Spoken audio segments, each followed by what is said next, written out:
Hopefully you guys are having a good morning, afternoon, or evening. This one is going to be in 3 parts. It is from Captain R.D. Winne, Silver Star recipient and Purple Heart recipient, who died in 1944. But without further ado, Canyon Miasmas Oriental, P.I., March 26, 1936. Dear Pop, I arrived in Kagan about 4:30 p.m. yesterday and found quite an accommodation of mail. 6 weeks in all, including mother's letters dated from January 2nd to February 17th, and 1 letter from Margaret. I am sorry to learn that you've been ailing somewhat, rather an unusual occurrence in your case. I hope this time you're feeling like your old self again.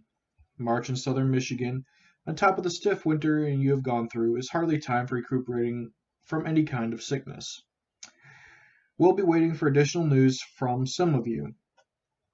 We'll go through Mother's letters one by one and answer all questions asked by her in a later letter. I've been writing regularly from Zamboanga, and I have already told you how we spent the holiday time here. My last letter to Mother was written from Zamboanga a week ago today, and I told of Mr. Quinzen's arrival and speech at that place. At 4:30, the dissentient was given the honor at the Zamboanga Club. I put my best bib and tucker, and was numbered among those present. Had the honor to shake hands with the president. He is an accomplished dancer, and is said to be the leading exponent of the Argentina tango in the islands. I doubt if he missed one dance as long as he stayed. Most of his dances were with one partner, imported from Malaya for his benefit. I was told no particular precautions were taken to guard his honor at the dance, and he mingled freely with the crowd as long as he stayed. His party left rather early, and went aboard a government cutter sailing for Cabato sometime in the night. I stayed at the dance until 10 o'clock.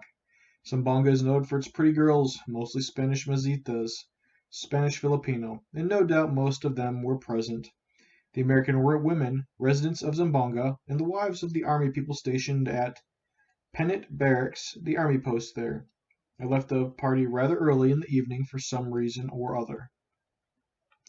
Friday morning I packed up and barged the steamer Islas de Filipinas just at noon on the trip home. One other American was aboard, Mr. Stillman of the Stillman Institute of Dunkey. No relation to the founder of the school, I am told. Rather, it is Stillman's University now, as it was made a university some months ago. Now certain degrees are granted by the school. It is, I believe, of Methodist denomination. Although the religious requirements consist of attendance at church each week. Most of the faculty members are Americans, and many of the Americans who have married Filipino women send their children there, if they can afford to do so.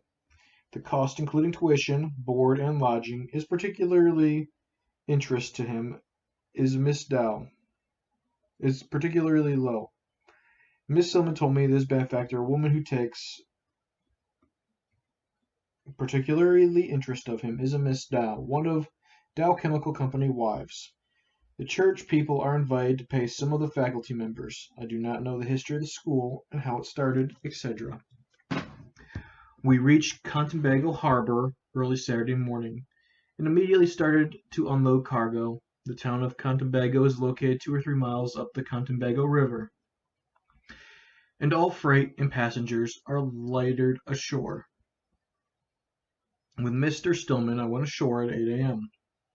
Met the captain of the Filipinas and also the district engineer of the Providence aboard the launch while we were heading inland. The engineer is a graduate of Cornell University, Ithaca, New York, and he spent several years in the highway work in the States before returning to the Philippines. Truly an Americanized Filipino. Ashore, I transferred my dunnage to a hotel under the name of the 1 Peso Club, which is run by a lawyer. A small bar, bowling alleys, and all-night poker games seemed to be its redeeming features. The food was not bad, and my room was quite clean, and so had no complaint, nor was there any other place to go if I had chosen to complain. At the table at noon I met a Spaniard, a hustling salesman about 38 years of age. He is the agency of 10 firms and sells on a commission basis only, and says that he makes a very good thing of it. He is married to a Spanish mezita lady in Dungay, and he was born in the Philippines and educated in Spain. He has been working 18 years since his return, and he is planning to retire in 4 or 5 years more.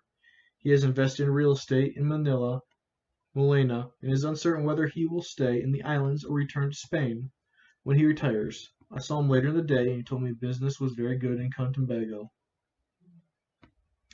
President Quezon paid a short visit to Cotabato the day after he left Zamboanga. Charges had been prepared against the governor of the province, Graft, in both the province of Zamboanga and Cotabato. The Cotabato man was reinstated with a reprimand by Quezon. The official from Zamba Organa is still on the carpet. I afterwards met and journeyed with a Filipino attorney who was mixed up in the Cotabato case and who called there to see Mr. Quezon. He made the statement that Quezon was just like all the other dictators, which is undoubtedly the case. The president would most likely have dictatorial powers here to get along, and Quezon has them. Cotabato is a flat and unresting town in the Moro country. It is the outlet of the Cotabato River Valley, which is said to contain the best farming country in Mindanao. An effort is being made by the government to colonize the valley, and several families, Cristiano farmers from the island of Luzon, were aboard the Filipina and disembarked at Cotabamba with their calabras, sleds, farm implements, and all other chattels. They will undoubtedly have a hard row to hoe before they get a foothold. In Cotabato I met Mr. Stumba, an American district superintendent of his schools in American Mesla. The wife, newlyweds, seemingly very much in love. The missus is a graduate from former teacher of the Stillman School, and Mr. Stillman went to call them. I also met Mr. Douglas, the superintendent of the Lubret Farm School in Lano, whom I had met before and with whom I was to continue the journey with towards Kangan. The schools in Cotabato were just beginning of their complement exercises for the year. I'm sending you a copy of the program, the senior stickle of Cotabato High School PI, and one of the events was a dance given at the Chinese school hall. That night I was invited to attend and was glad to do so. The Stumbas and the Douglases did not go, so I was the only American president. A feature of every Chinese Filipino town is a annual fiesta. Every fiesta must have a queen. This dance was for the purpose of electing the queen. The purchase of a ticket, 1 peso, gave the bearer 100 votes. In addition, votes were sold at a price of 1 cavato each. My votes were cast for Miss Ramos, the 15-year-old daughter of the Justice of Peace in Cotabato, whom I had met and happened to win the nomination by a large majority. The Chinese traders sailed into Cotabato 3 or 4 generations ago, and many of the younger people have decided Oriental cast to their features. Many of the Chinese Manista girls are very good looking. The Chinese are good colonizers in the Philippines. They marry into the country, and some of the best known Filipinos, including Mr. Osanga, the Vice President of the Commonwealth, are Chinese Miestas. That is as far as we will go for this one. Part 2 will continue on for the second page and get through. It is a very interesting talking on how he sees the Philippines at the time of 1936. Hopefully you guys have a good rest of your day. A good afternoon, morning, or evening. Chris signing off.